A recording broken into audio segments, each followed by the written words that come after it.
You are listening to Veggie Doctor Radio, and this is episode number 236. Welcome to Veggie Doctor Radio. I am your host, Dr. Yami, board-certified pediatrician, certified lifestyle medicine physician, certified health and wellness coach, author, speaker, mother, wife, and human being. I passionately believe in the power of diet, habits, and mindset in sparking and sustaining well-being and joy in our lives.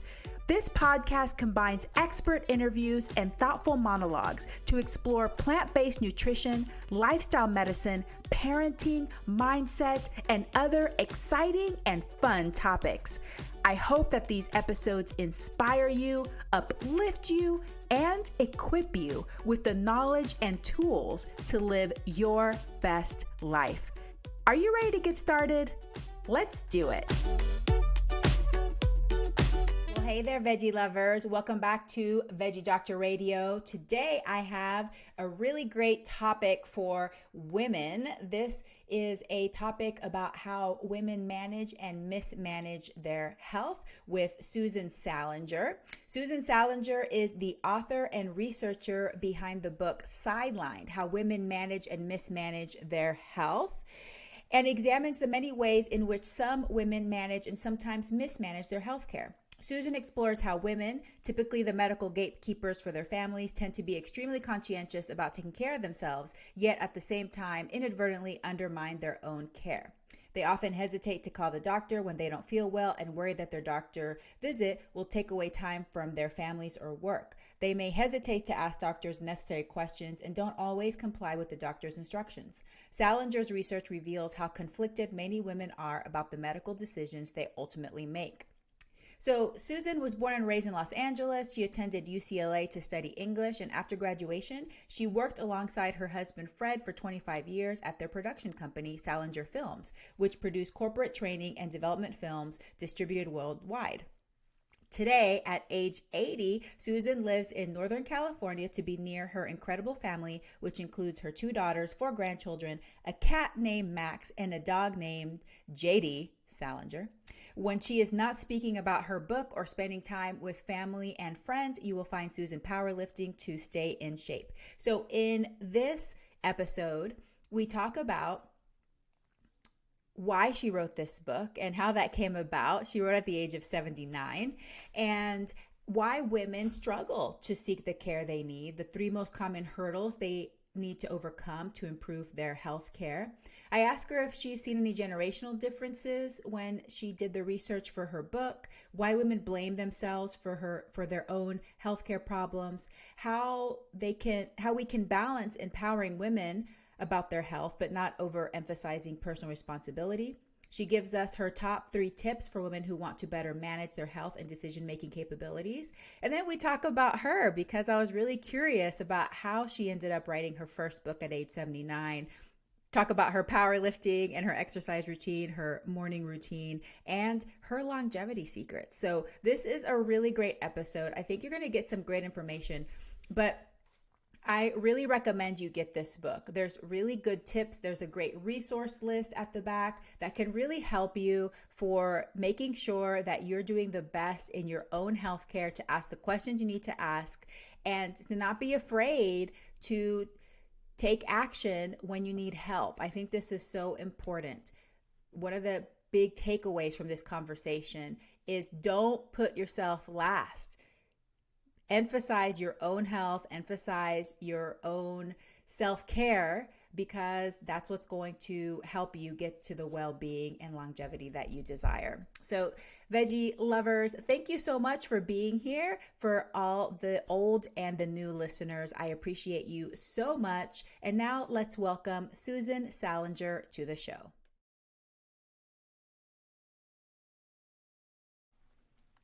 Susan Salenger, welcome to Veggie Doctor Radio. Thank you so much for having me. I really appreciate it. Well, I'm so excited to learn more about you. You've written this fabulous book, a great cover as well, very eye-catching. But I want to start with Why did you even write this book? What spurred your interest in this topic? Well, it actually, there was a couple of things. It started years and years ago with a personal experience that I had where I agreed to some exploratory surgery that I was absolutely positive I didn't need. But not only did I agree to it, I insisted it be done sooner rather than later. So it was like, a double idiocy. Anyway, so it turned out I didn't need it. Everything was fine, but I felt so ashamed and so angry at myself. And then I let it go, and I was working. And then years later, after I retired, I went to UCLA and took some anthropology classes. I had to go back to school. I was just bored. And so I took some medical anthropology classes, and I learned a lot of information about women's health that is not out there. It's not out in the public. Academics, as I'm sure you know, write for each other. And so much of this information was just not getting out to the public. And that it reminded me of my own experience because of some interviews I did. And I thought to myself, I interviewed a bunch of women who had had hysterectomy. Some had chronic diseases. Some were in, just chronic pain. And a lot of them had agreed to surgeries, procedures that they too didn't think they needed. And so I thought, well, how do we as women make our medical decisions? And that it just encouraged me to start doing a lot of research and talk to a lot of women. I think I talked to about 50 women and put together a couple of focus groups, and all with different diseases, but they all had this very similar behaviors. Their diseases were different, but the way they behaved towards themselves and their doctors was very similar, regardless of the disease. So a book was born. It's so fascinating, and I'm just so impressed that you're claiming that you were bored, so you went back to school, and then you became passionate about something that it wasn't the focus of your career at all. So this is like a completely different turn in your life, but you've become passionate in it, and it's such an important topic. But one thing I really love about your book as well is that you delve into history and how this is not a new thing. This has been around for a long time. That's my favorite chapter. It really was. So women do 75% of the caretaking in the world, but when it comes to their own health, they struggle to seek the care that they need. So can you talk to us about what are the 3 most common hurdles that women need to overcome to improve their health care? Well, I think the first thing actually is ourselves. As women, many of us tend to put ourselves last. You'll like this. There was a study done where they gave women a list of 5 different things to prioritize. And the first thing women, of course, would take care of is their children. The second thing is their pets, which is the part I loved. The third thing was elderly parents or family members. The fourth thing was their significant others. And the fifth thing, last but not least, was themselves. And I think that really interferes with our own health care. We should be taking care of ourselves really first so that we can take care of others. Because when you're dragging around, you don't feel well, and it's really hard to take care of somebody else. And I think maybe the second reason is shame. Women are so ashamed. We blame ourselves. So many of us blame ourselves for becoming ill. There was another story done, which is funny but not funny, where researchers asked women who, if they were suffering a heart attack, what they thought were heart attack symptoms, how many of them would call 911. And only 50% of them said they would make that call. The reason was they were too ashamed to have the paramedics see their messy house. My editor said, imagine this on your tombstone. If only she had kept a neater house, she'd be alive today.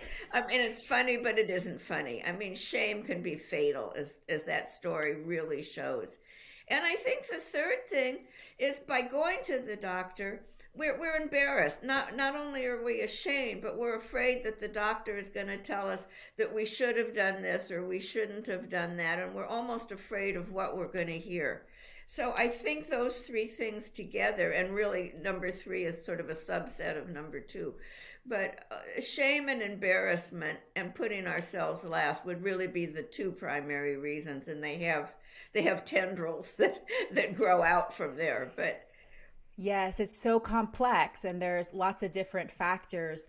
But I think that that third point is particularly important. Something that I'm very passionate about myself is weight stigma and weight bias.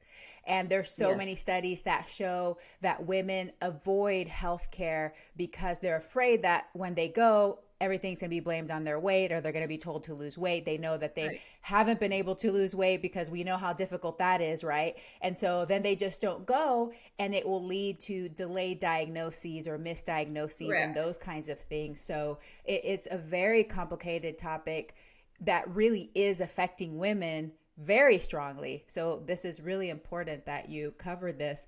Well, I I want to go think back to that first point really quick, though, sure. which I wonder how many husbands complain that they're next to last, that the pets actually come before them. I love it, though. After I I read think that, I thought we maybe all it know was the kids come first, right? Like, no, right. every mom's like, the kids come first, but I was expecting the husbands to be next, but no, it Of was the course. pets.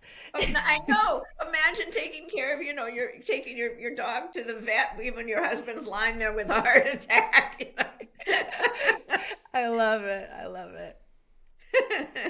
Okay, so one thing that I was curious about as I was reading your book is, did you see any striking generational differences? Do you think that things are starting to change a little bit? Are women starting to take charge and have less shame and embarrassment seeking medical care? Or do you think that the trend is still continuing even with the newer generation?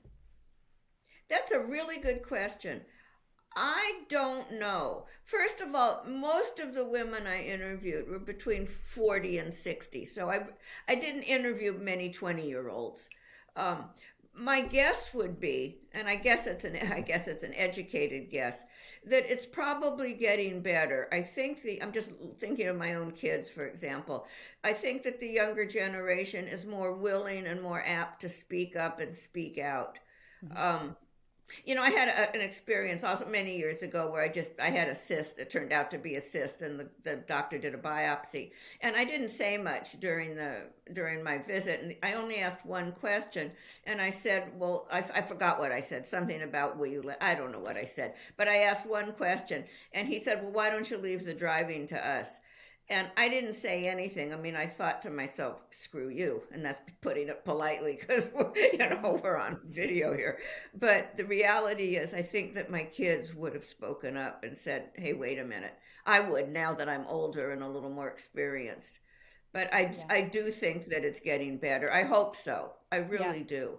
I think, well, I'm a pediatrician, so I'm a physician myself, and my profession is working with children, which means I'm pretty much working with parents. And the Yeah. parents that I work with are usually, 20s to 30s, some 40s as their children are getting into teenagehood. But I am seeing a lot of the younger generation.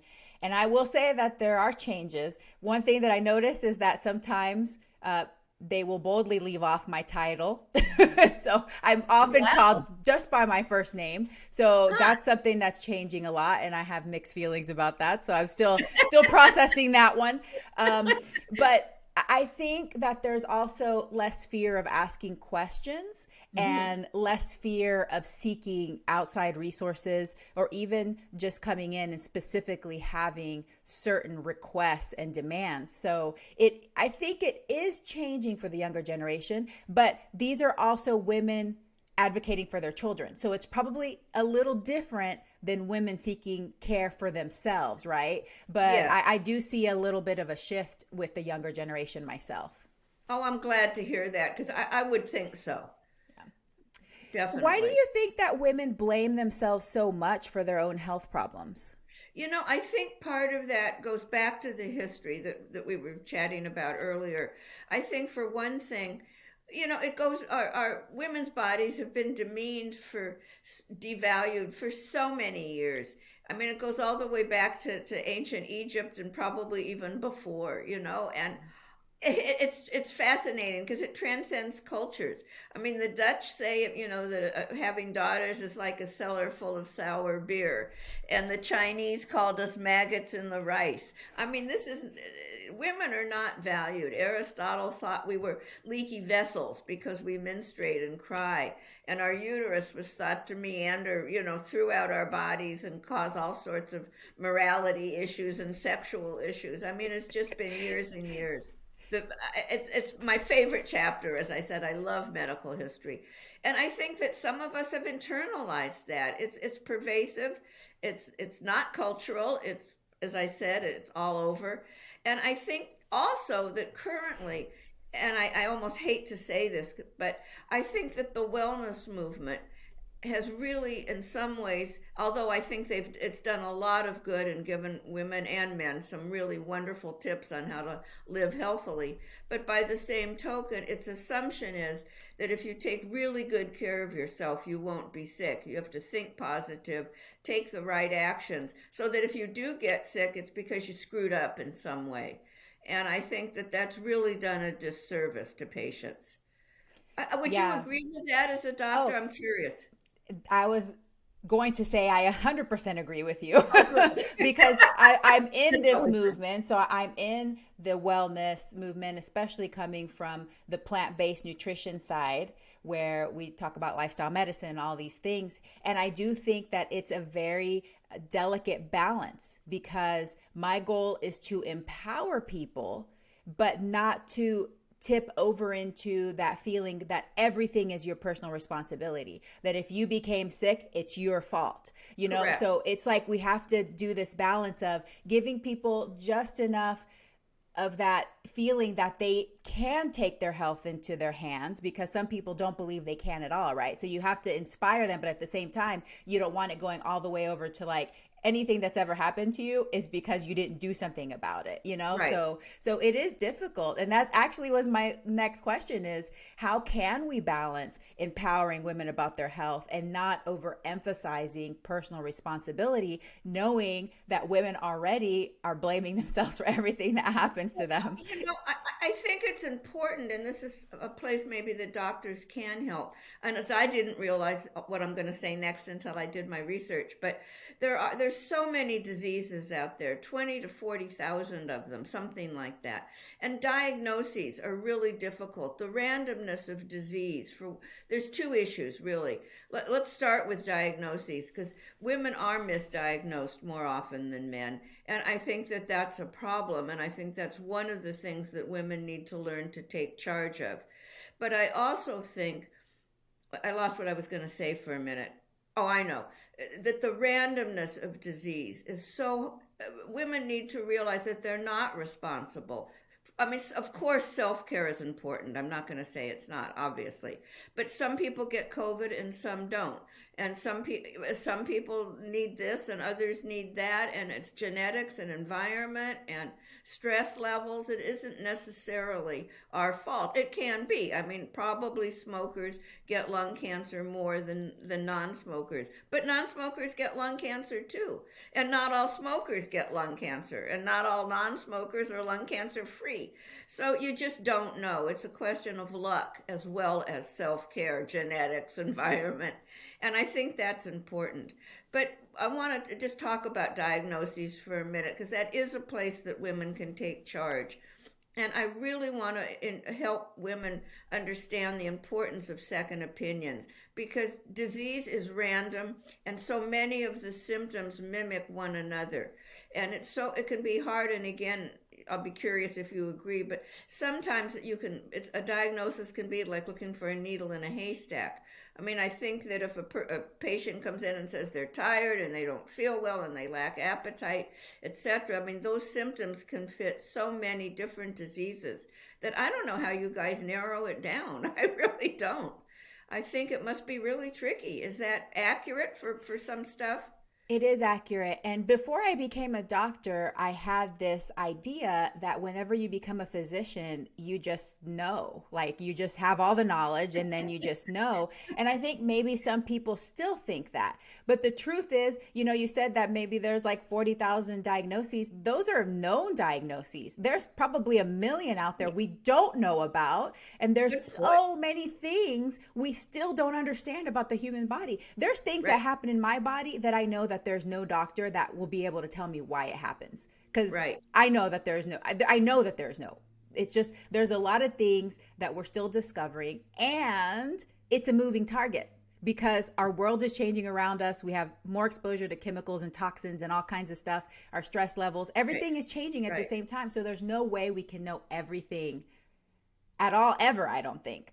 So I think, for people to know that doctors are doing the best that they can, but if you're not satisfied with something, if you still have that feeling of like, there's something else, I need more information, I need to seek help from somebody else, I think you're right in that it doesn't hurt to keep seeking and to keep looking for answers to something that at this point we may not quite have all the answers. And in pediatrics, I think that's something we know as well, because we see children, and there's children that are born with genetic issues or genetic conditions that we still don't have diagnoses for. We just know that things are a little bit off. They're not developing right, but we do all the tests and nothing is coming up. Yet there's still treatments we can do to help some of those symptoms. So even if you can't exactly put a name to something that's happening, what are the things I can do to start feeling better, to get to the well-being, the health that I'm desiring? What are some of the treatments or the medications or self-care things that I can do to start feeling better? And that's the part maybe that we can empower people to take charge instead of feeling like, oh, well, I'm just going to give up because this is all my fault. Right. Well, and I think it's important to realize that I think it's, 12 million people or so are misdiagnosed each year, and that many of those are women. And particularly black women, white women too, but black women even more so. And I think it's just really important, and I've stressed this in previous podcasts, for women to get second opinions. We hesitate. Men get second opinions more than we do. We don't want to be rude, and we don't want to upset the doctor. We don't want to hurt his feelings. We've been taught to play nice. And so as a result, in fact, one of the women I interviewed said she would never get a second opinion. She was so afraid that she would be labeled a difficult patient. And that black mark on her record would follow her throughout her medical, career, I guess is the word. And that's sad, because a doctor can make an honest mistake.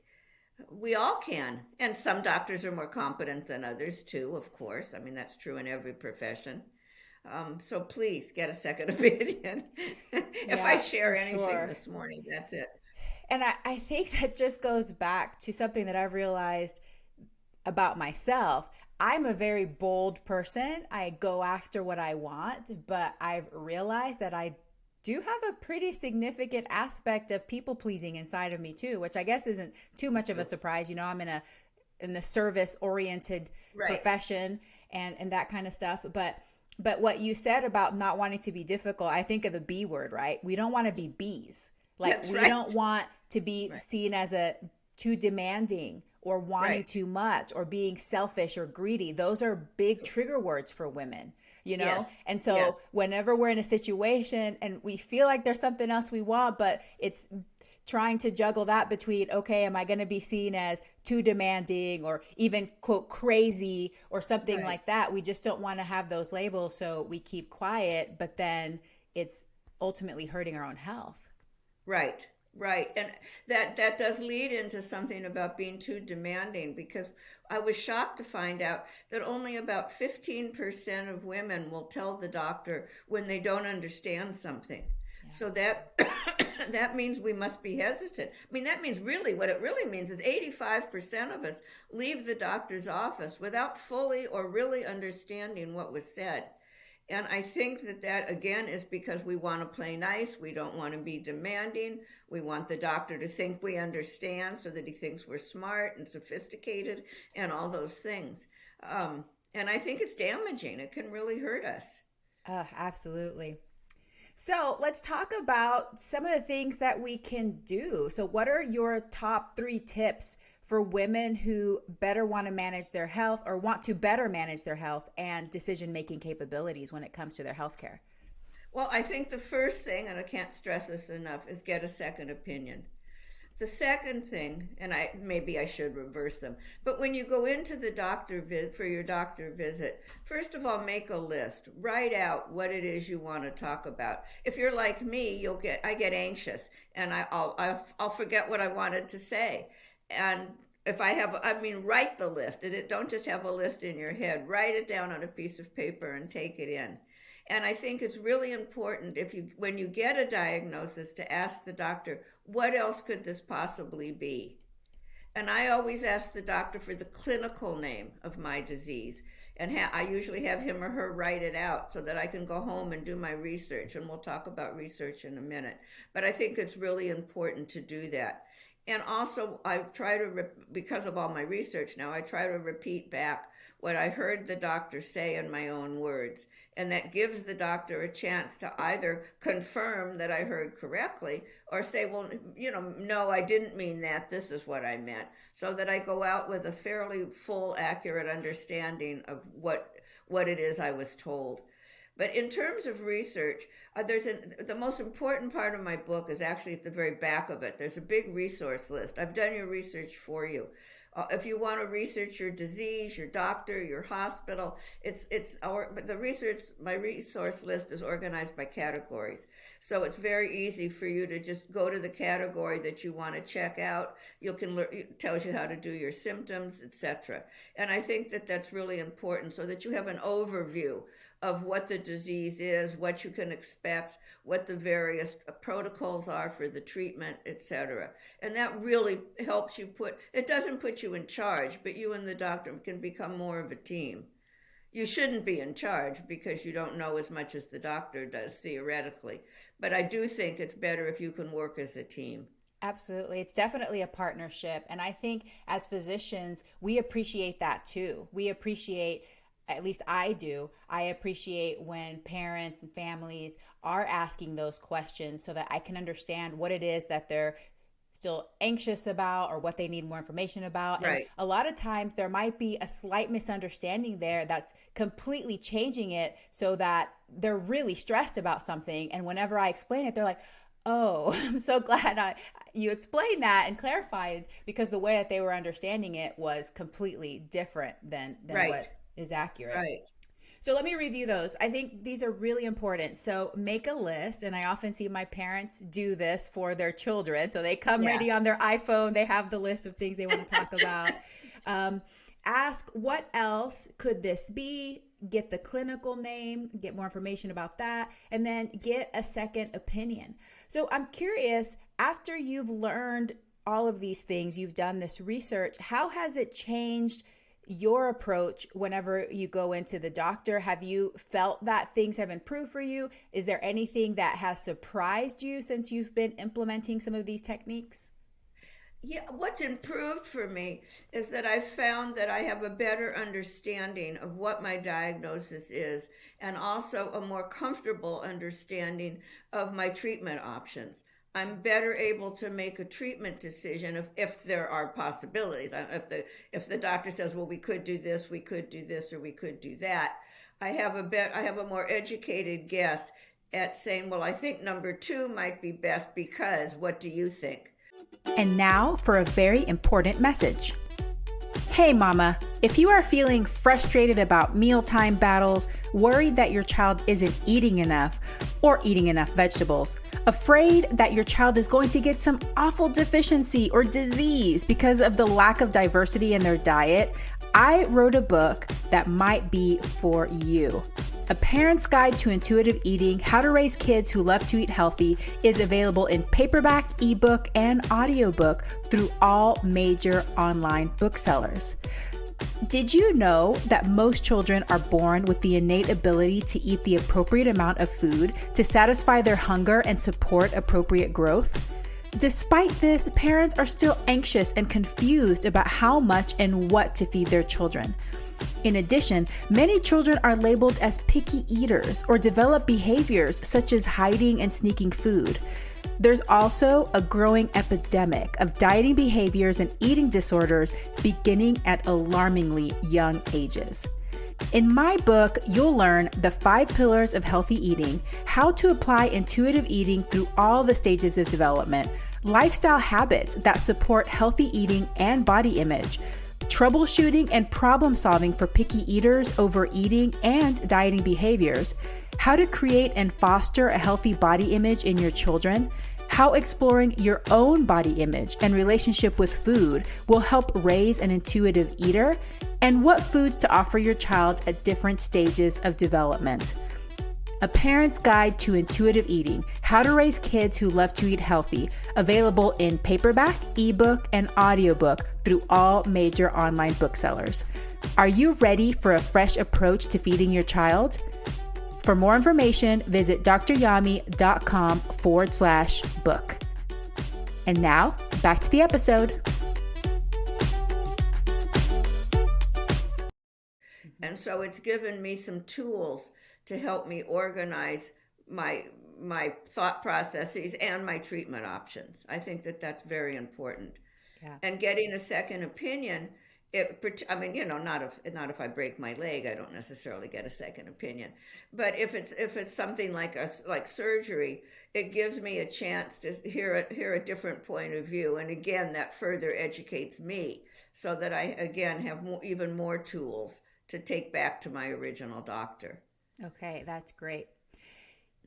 What would you like other healthcare professionals to know about this topic, and especially when they care for women?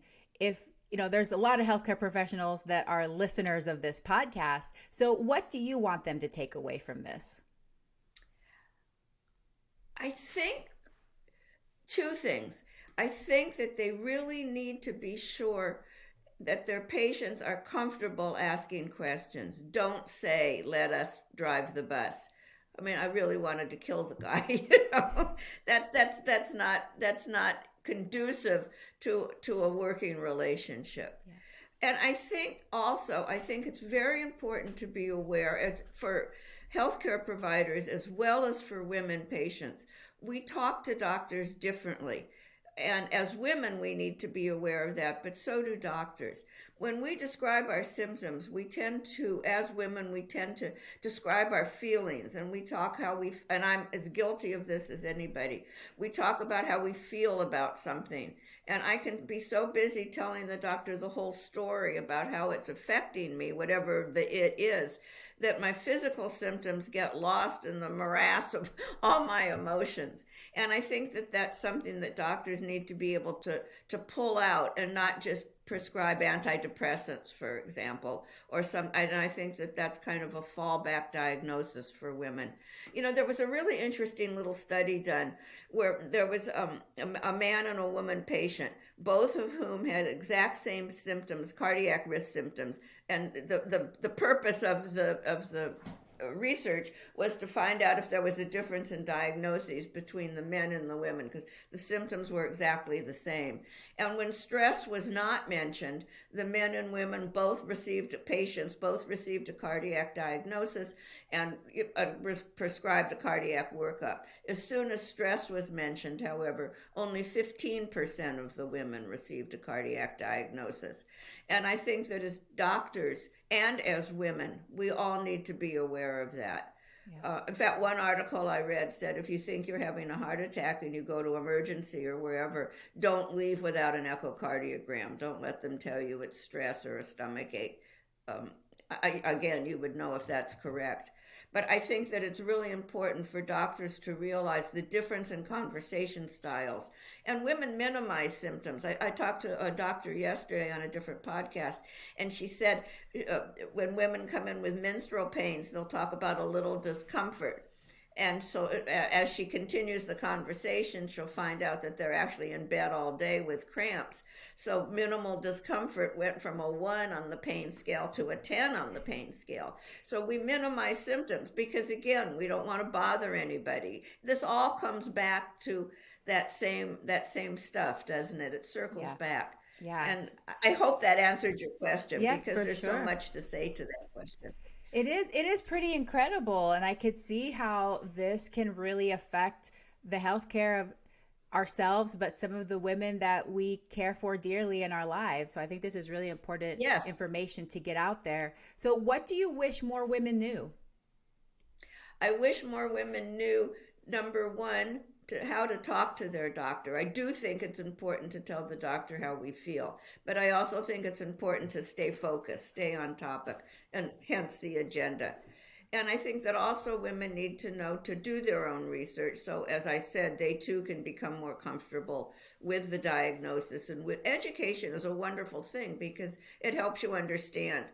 You're not, you become less frightened. You're still frightened, but you become less frightened. The fright takes it's a different framework, and it's hard to articulate, frankly. Yeah. And I think it's really important to remember that it's your body, and you are in charge of it, and you want to make sure that you select the appropriate doctor, the appropriate treatment, and don't do what I did. Don't just agree because the doctor said so. Mm-hmm. I exposed myself to a lot of unnecessary risks. Mm-hmm. Hospitals are dangerous places. Yeah. So I think those three things, just take charge of your body and do your research, please.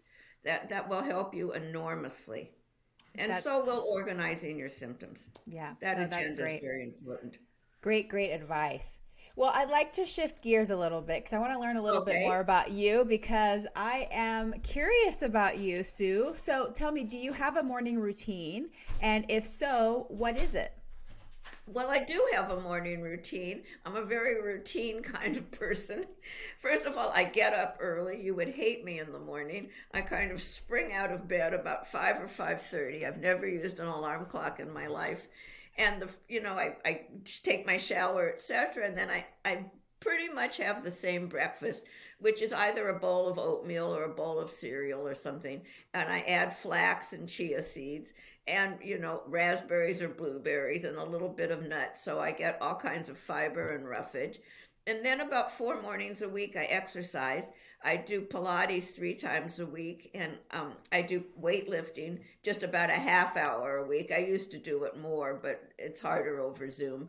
I got so I was lifting pretty heavy weights, and now that I'm doing Zoom instead of going to the gym, I can't lift the weights by myself. So I used to have my trainer hand them to me. So now I only just do, about a half hour a week, and I try to walk. I'm not very good at that.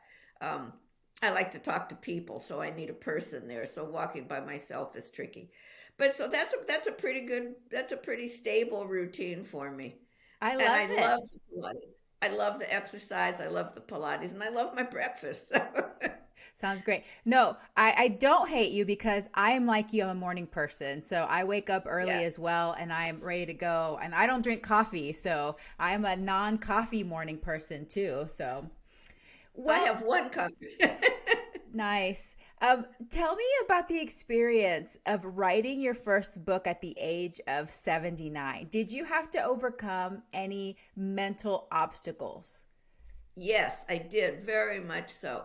First of all, I thought, because, writing is such hard work. And I thought to myself, why am I doing this? Or now I am, I'm 80 years old. Just do something, read a good book, don't write one. But I'm just so passionate about women's health. And I was so passionate about some of the information I learned. And just, it was so interesting because this anthropology was so serendipitous. I was an English major in school, and I went back to school thinking maybe I'd get a master's or a doctorate in English or maybe even psych.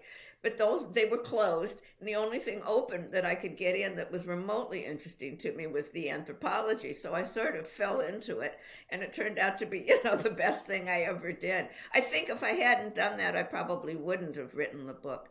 But I learned, as I said, so much good information. I thought I almost have a duty to get it out there. And I love to research and I love to write. I've been a writer all my life, not books. But my husband and I used to produce training films for business and industry.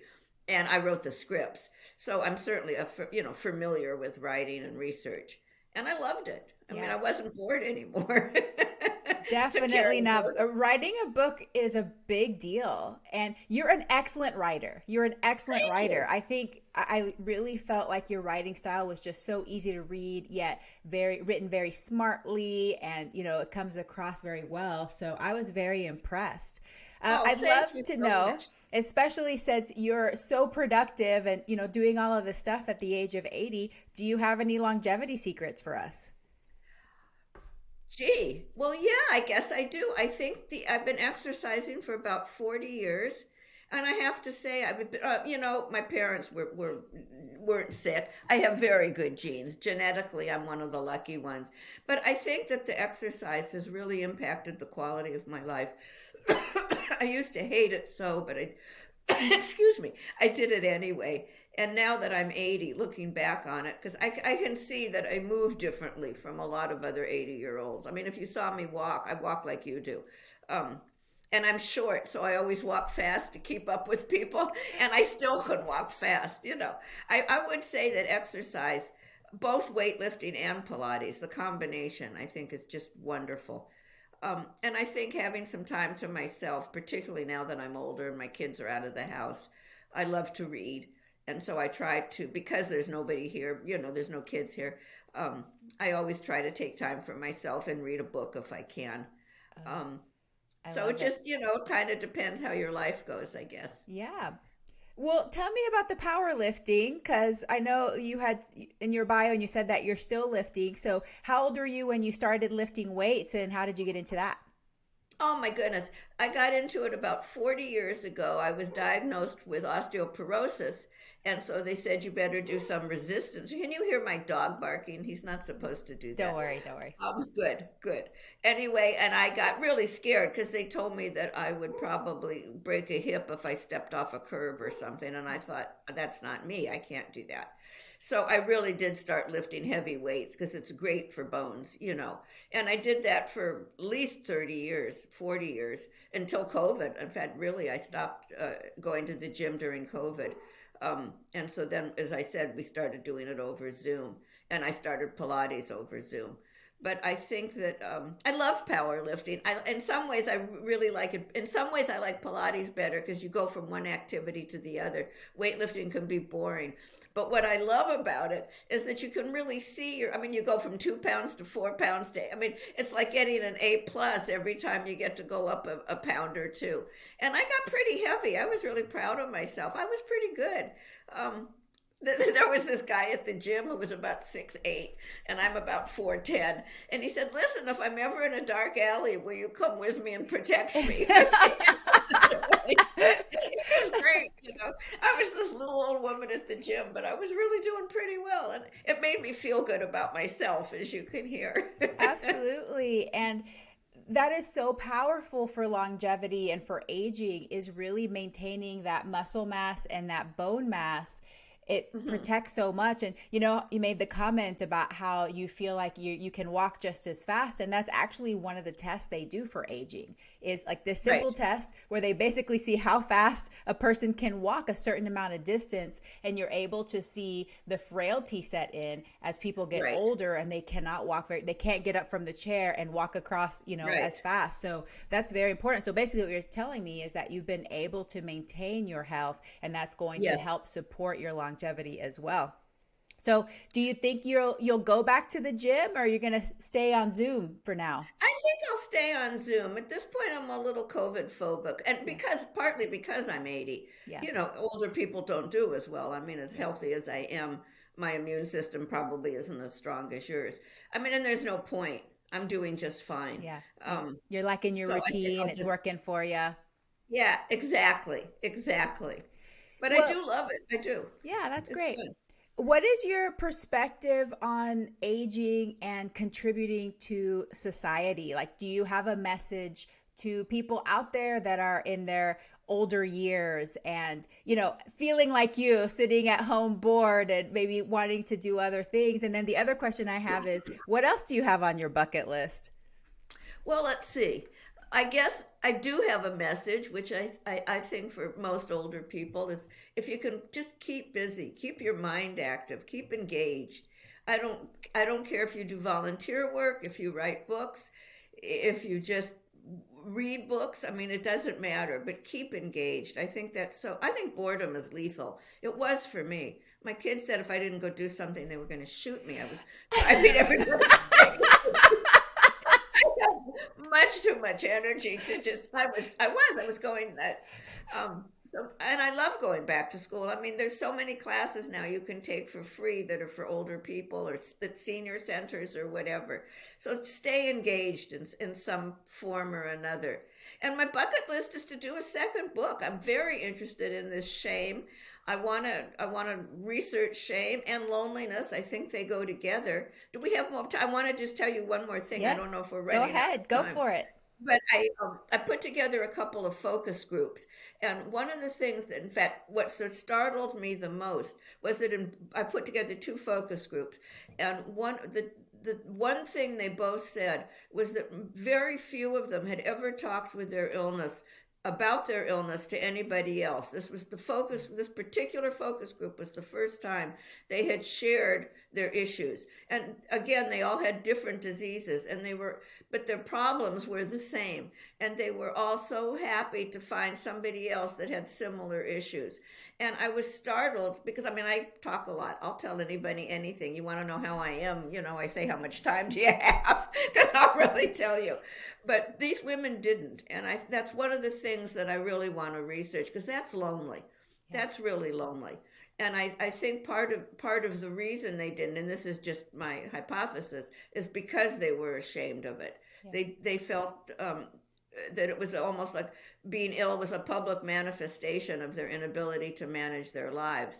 And I think that was what kept them quiet. And I really want to talk about that and see what I can come up with. I'm fascinated by it. Because it's the opposite of me. I think that's why I'm fascinated. No, I love that. And I think that it's very true. And like I said, I'm a very bold person. I'm also pretty much an open book. But yeah, me too. You pointed out something really important at the beginning of the talk is you also have to realize the culture around you and the situation you're in. Like being in the health and wellness movement, there's a lot of people that are in the health and wellness movement, whether they subscribe to a particular way of eating or living, or they're an expert in the field. And whenever that happens, it does cause you to take a pause before you talk about certain things, because there is shame, because you're afraid that people are going to start thinking, well, that must have happened because you weren't being perfect about your eating or your living. Right. And so that's been one of my things too, using this platform, is to encourage people to talk about things, because the problem is the more we don't talk about things, the more it reinforces that feeling that everybody is perfect unless you mess up. Because the truth is we're all human and things are going to happen, even if you do everything, quote, perfectly, which is impossible to be perfect anyway. But, I think that the more of us that talk and that discuss what's going on, whether it's our health or some of our symptoms, or even things like marriage and relationships, which I think is another thing that we don't talk about. I think it normalizes some of those things, and then it gives other people courage to speak up. And then going back to longevity, which was one of my big focuses, we know that one of the pillars of lifestyle medicine is connection. And connecting with others about some of these things is what's really going to help us feel closer to other people. So I think it's really important to encourage ourselves to speak up. Well, and I think that connecting, to me, the basis of connecting is disclosure. And I think by not disclosing how you're feeling, I think what these women, and particularly in the focus group, did was they denied themselves support, because as soon as they opened up to each other, and they all felt better. I mean, imagine that. Talking to other people who share your issues can be wonderful. And if they don't share your issues, it just can help. It's cathartic just to talk about it and get some support. Yes, I think absolutely. That's really important. And I think it's really hard to connect if you're not willing to disclose and be an open book. Yeah. I really do. For sure. Now, it exposes your vulnerabilities. That's true. Mm-hmm. Yeah. But, oh well. Well, this has been a great conversation. Before I get to the very last question, I would love if you tell us where listeners can connect with you and what products and services do you offer? I have no products except my book, and it's available on Amazon or Barnes and Noble, any of the places you buy books. You can go to my website, which is susansalenger.com, and that's SALENGER.com, and you can order the book from the website. So it's available anywhere, and I hope you will. And my advice is not to get the Kindle, because the resource list is something the book, you should have it on your shelf so you can refer to it. I think that's important. Yes, for sure. And that's definitely how I'm going to use this book. I'm going to keep it so that if I ever need to come back to refer to some of the tips in here and the resources, even though I'm a physician, but I think it's important to know that whenever you're the patient, things change in your brain, even no matter how much education you have. I think It's important to use these tips so that you can do the best for yourself. Okay, so here is my last question for you. And it's going back to talking about the 3 most common hurdles. You talked about women, they put themselves last. And I agree with you that we really need to put ourselves first in order to help take care of more people. I know that many women are service oriented to their children and to their families. But when we leave ourselves for last, we're really taking away from that, because we don't have that energy, that well-being that we want. So what is your number one tip for women that are struggling with giving themselves a more value and importance in their lives? What can they do to bring themselves up near the top of that list? I think it's just really important for all of us to recognize that we are important, and that it is important for us to take care of ourselves. I mean, it's not a tip. It's just, it's an is. How you do that, that's probably personal and individual. I do it by just every now and then when I feel overwhelmed with grandchildren or children or whatever, I just say, okay, I need 5 minutes, 10 minutes. I remember when my kids were young, I would say to the kids, listen, guys, I just need a few minutes. I just got home from work. Give me 5 minutes and we'll talk. I'll do your homework with whatever it is. But I did deliberately and consciously, and I articulated that I needed the time for myself. And everybody understood. I mean, I didn't take 5 hours, they're little kids. But by the same token, I did consciously remind myself and the people around me that I need the space occasionally. Yes. And I think that's all there is to, you just need to do it. And pinch yourself and put a string around your finger to remind yourself.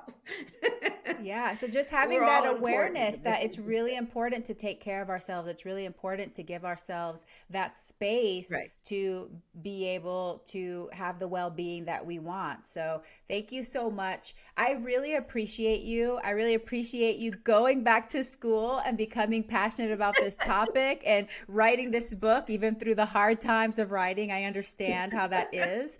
So thank you so much, Susan, for everything that you do. And I hope that you have a very plantastic day.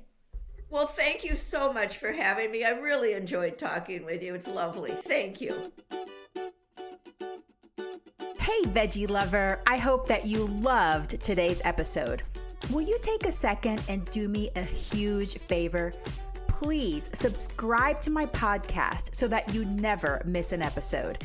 You're the reason I'm here, and I want to share it all with you. Thank you for listening, and have a plantastic day.